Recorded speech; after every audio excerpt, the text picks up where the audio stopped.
All right, so let's begin. Cybercrime is on the rise, and this time cybercriminals are targeting senior citizens. Now, data by the Mumbai Police indicates that cyber attacks rose by 49% in 2022, and in a lot of cases, senior citizens were victims of these attacks. So, why are cybercriminals targeting senior citizens, and what can you do to protect yourself? Let's get this answered. I have Rahul Tyagi, co-founder Safe Security, with me. Rahul, good evening and welcome to the show. So, this has been rising a lot, in news that the cyber criminals are targeting senior citizens, and via different platforms, especially on social media platforms. They are the victim of basic scams. I mean, I wouldn't like to use the term basic, but then if you would have taken a few basic precautions, this could have been eliminated. But then that kept aside, tell us what are the modus operandi, what kind of cyber crimes and scams are we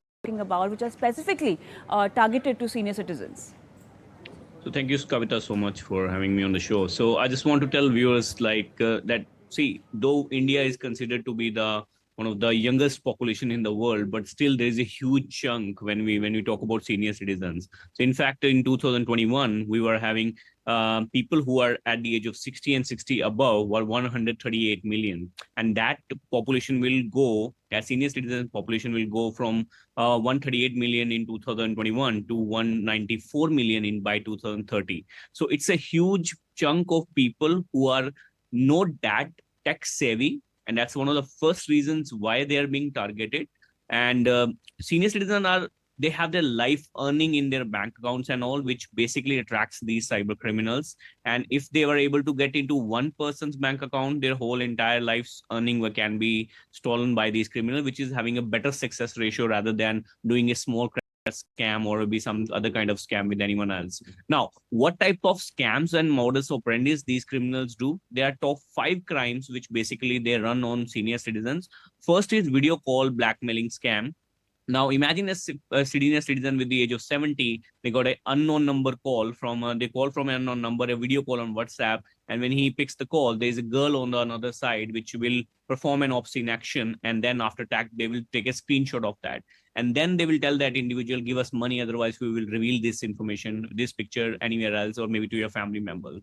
Now, with that embarrassment to defend that, they will start giving them money from their earnings of the life. That's one scam. Second is your fake pension scam. Now they know, and these criminals are very organized. They have a list of your bank account. They have a list of how much money you have in the bank account. And then on the basis of that portfolio, they will drive that fake pension scam where they will tell you that invest this much of amount of money in this pension scam, you will get very good returns. So first 2 months, you will give 10,000, you will get 20,000.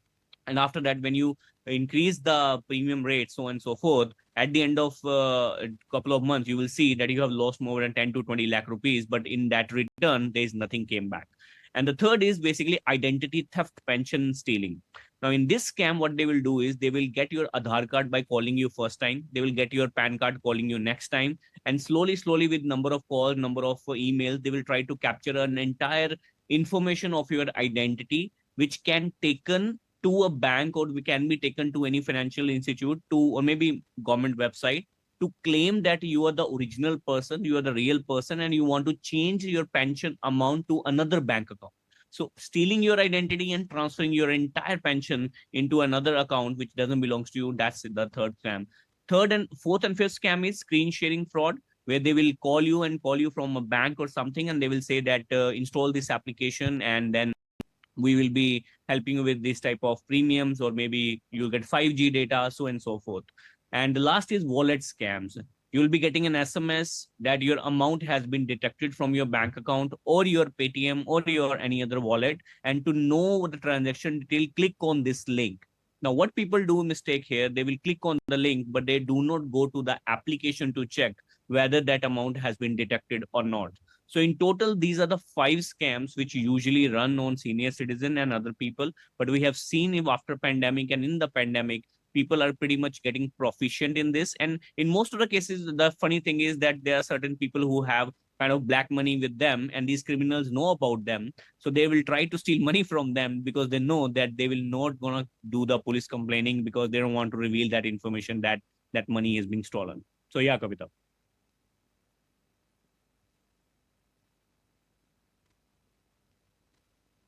Rahul, now the question is, a lot of times senior citizens are not aware that they have been a victim of any cybercrime. So how do you figure that out? And the second thing is, if there has been a scam and you've been a victim, where can you reach out? How can you reach out? So the first thing, I think there are certain signals which all senior citizens should capture to know whether they are being frauded or they are being frauded already. The first thing is when you get a call from any bank, especially private bank or any PSU bank, they will ask you that they will threaten you that if you don't complete your KYC, we're gonna do this or that. So you have to keep one thing in mind, because for them customer is first. Not a single genuine bank or any financial services will call you and will threaten you to close it, because at the end of the day they are into private business and you are giving more money to them to get the things out for them. So they will never threaten you. In case they threaten, you can tell them, okay, close it and no problem, and call your local banker, because most of senior citizens have their assigned helper. Make sure you have a dedicated number of the helpline from the accounts manager, whosoever bank is there, because every senior citizen is assigned a certain person, a single spoke from the bank. Whenever it is happening, you're going to call them immediately to confirm, is it really this is happening from your bank or is someone else. Second thing is, like you mentioned, that if in case they get frauded, what is the next step a senior citizen do? Now, if you're a tech savvy little bit, you know how to operate with internet and other things, the first thing you need to do is you need to call on 1930. And if you are using websites, then the website is cybercrime.gov.in. Now, 1930 is a helpline number where you will call and tell them what the fraud is happened. They will take the report. This is not an FIR, this is a report. And then they will assign the similar thing to the police officer. Meanwhile, you need to report that similar transactional fraud to your bank, either to the person the company has assigned to you, the spoke of your bank, or you want to call the number, or you want to send some WhatsApp screenshots, or you can mail your bank manager that this has happened.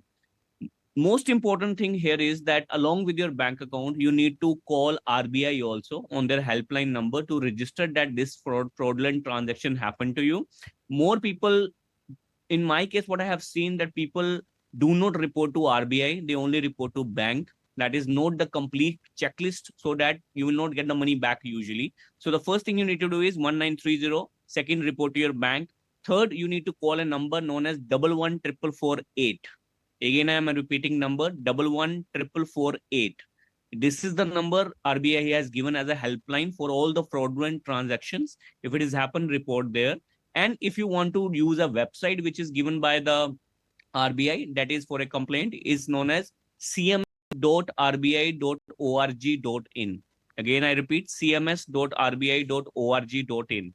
There you can raise a complaint with all the detailed attachments that how the fraud happened. If you do these three things, maximum in 14 days, you'll get the money back.